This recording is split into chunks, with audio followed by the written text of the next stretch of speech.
இன்னைக்கு விஜய் அண்ணா சென்னையில சூப்பரா பேசியிருக்காரு. நான் இப்பதான் அந்த வீடியோ பார்த்தேன். இவ்வளோ இந்த டைம்ல ஏன் நான் வீடியோ போடுறேன் அப்படின்னா, என்னுடைய இஸ்லாமிய சொந்தங்களுக்காக தான். நிறைய பேர் எனக்கு பர்சனலா மெசேஜ் பண்ணிருக்கீங்க.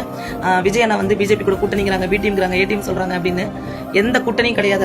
அவர் இன்னைக்கு தெளிவா பேசியிருக்காரு. எல்லா விஷயத்துக்கும் இன்னைக்கு பதிலடி கொடுத்திருக்காரு. பிஜேபி கூட எந்த காரணம் கொண்டு நாங்க ஒத்து போக மாட்டோம்னு சொல்லியிருக்காரு. சிறுபான்மையினர் மக்களுக்காக எப்பயுமே நான் கூட நிப்பேன்னு சொல்லியிருக்காரு. 100% என்னை நம்பலாம்னு சொல்லியிருக்காரு. ஒரு வாய்ப்பு நம்ம விஜய் அண்ணாவுக்கு கொடுப்போம். தயவு செஞ்சு விசில் சின்னத்துக்கு ஓட்டு போடுங்க. 70 வருஷமா அவங்க தான் நம்மளுக்கு பாதுகாப்புன்னு சொன்னாங்க. அதை நம்பணும். இன்னைக்கு இவர் வந்து நான் உங்களுக்காக வந்திருக்கேன், மக்களுக்காக நான் வந்திருக்கேன்னு சொல்றாரு. ஒரு வாய்ப்பு கண்டிப்பா நம்ம கொடுக்கணும்.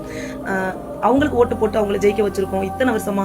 புதுசா ஒருத்தவங்க வரப்ப ஏன் ஆதரிக்க கூடாது? ஏன் வந்து இவ்வளவு தடைகள், இவ்வளவு பிரச்சனை, இவ்வளவு அவதூறு அவர் மேல போடுறாங்க? இத்தனை பேர் இத்தனை கட்சியும் மொத்தமா சேர்ந்து ஒருத்தர் தடுக்கிறாங்க.